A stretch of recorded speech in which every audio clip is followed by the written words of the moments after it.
Hey, what's up? It's Jim, and today I'm going to talk about the film Beau Geste from 1939, and this is continuing my quest to review as much of William Wellman's filmography as I possibly can.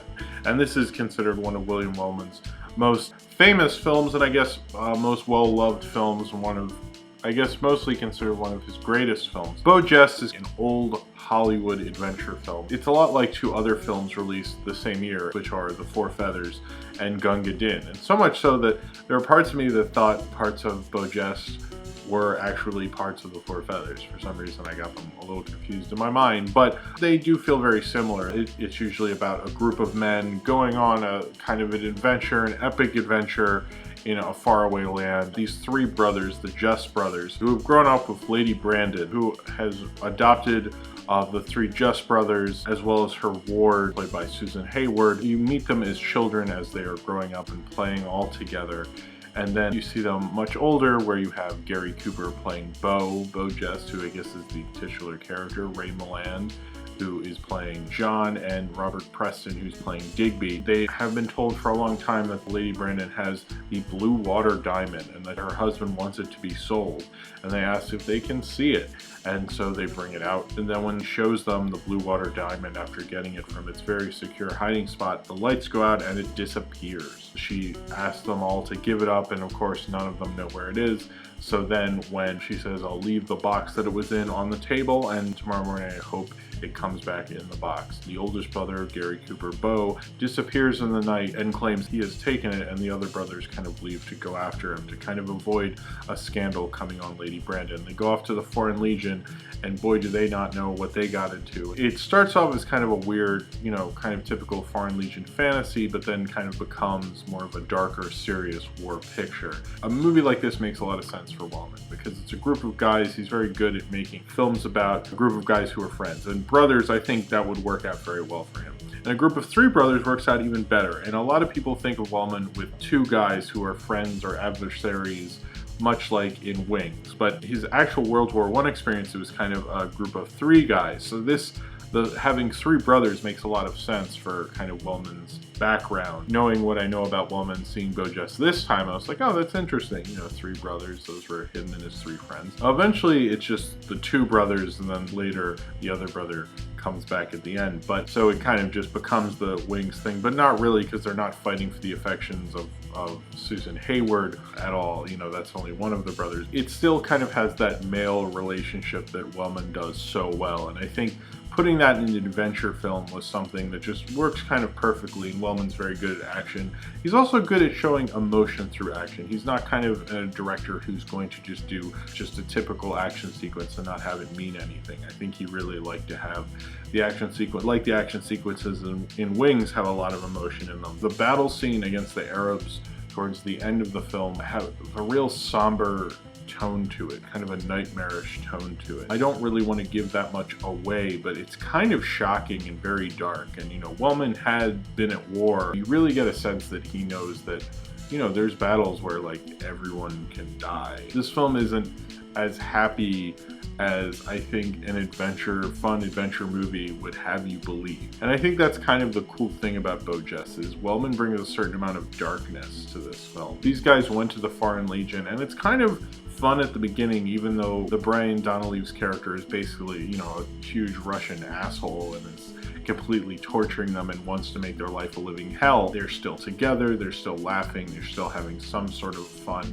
And then when the film gets darker as this Arab attack happens, it shows Wellman's strength as a director, because I think it's one thing to just do an action sequence. Certain good directors can just get by on that, but Wellman really wanted there to be emotion in his action sequences. He really wanted to invoke something with that action sequence. And there's a lot of times during that action sequence where you can tell in a lot of these films he was a silent film director, because he did things like had more of their facial expressions do a lot more of the acting than the dialogue would do, especially with Gary Cooper in that Arab battle sequence. This film structurally and plot-wise I find to be really odd. Sudden plot changes will just literally suddenly happen. The Arab attack just kind of comes out of nowhere. It just literally they're in the middle of something else and it's just completely interrupted. Now, part of that really works for it because it gives that kind of sudden sense of attack that can happen in war and can happen in battle.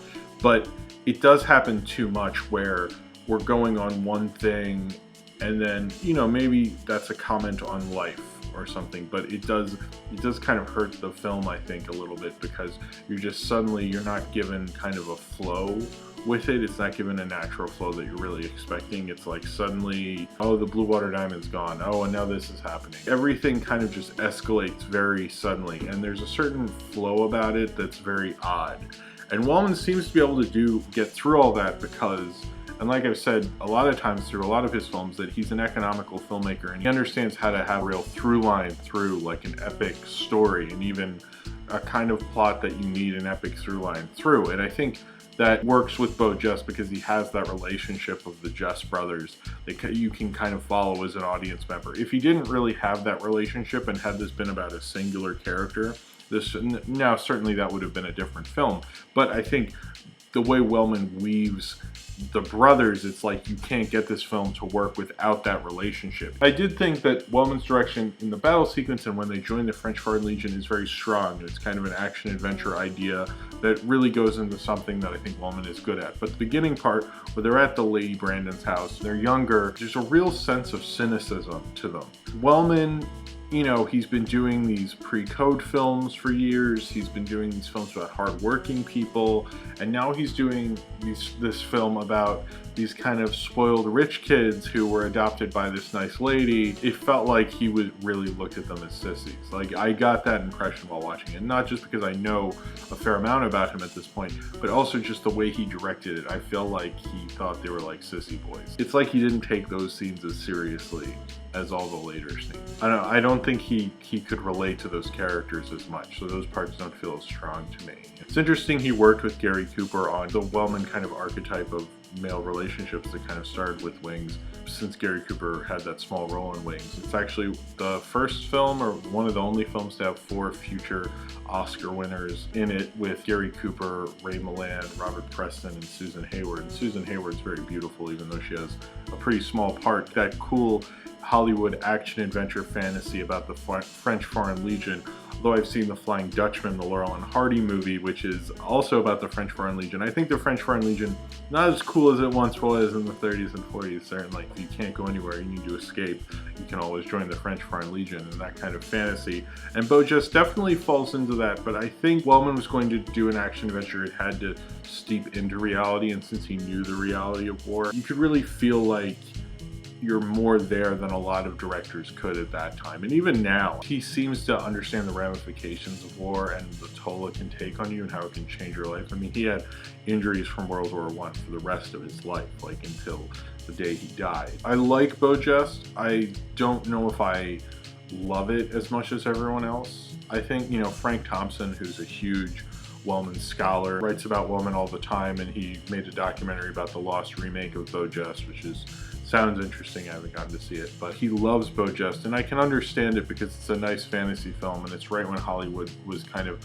right out of the code, right out of the talkie period. I think technically Hollywood was on a high. It's very much part of that golden age of Hollywood, and I love it for that. It definitely felt like he got into it. I don't see him mention it as much, although it is kind of a major film from a major year. And this was kind of a time when he was doing big hit after hit. I mean, Nothing Sacred, No Star Is Born had just happened a couple of years before, and then he comes out with Beau Geste, and Beau Geste was a huge hit. It was actually kind of almost a shot-by-shot remake of a silent film. They actually showed the first reel of the silent film before they premiered the movie, which is kind of a weird idea. Some people said it's not that close, really. The critics at the time unfairly compared it to that because they had literally just seen it, and I don't know if that was the smartest move on the studio's part. My one kind of problem with it is kind of the plot construction does feel a little sudden, and it makes it a little harder to get into, I think, now, because just the flow is just so like oh, there's an Arab attack, and like I get it's trying to be maybe realistic with that, but it does kind of feel like almost too sudden in a little ways. It's like too jarring, but the black and white cinematography is great. It's wonderful. I actually like seeing a Wellman film in black and white again. That's why I'm in black and white again. It still like can be kind of gory and morbid for the time period, but not break the code. I'm wondering how Wellman did some of the stuff he did, specifically with the dead bodies in the French Foreign Legion fort. When you see the movie, you'll quickly figure out what I'm talking about because that's the beginning, but you'll see more as the film goes on because they come back to that scene. But this is certainly a great Hollywood classic and a great adventure film. Part of me has reservations, but part of me loves this film. But I still think it's one of the films that's unmistakably one of Wellman's most famous. And there's a reason for it. It's not just yet another adventure film. You know, it has a little more kind of oomph to it, a little more intensity, and Wellman kind of brought that kind of intensity and that urgency and that distinctness that he's always brought to films, and I think his twist was very thrilling and exciting. So if you have seen Beau Geste and you would like to talk about it, then comment below in the comments and subscribe if you would like to. And the next film in my William Wellman series will be Lady of Burlesque from 1943 with Barbara Stanwyck. That will be next week on Tuesday or Wednesday, and I hope to see you then, and thank you for watching.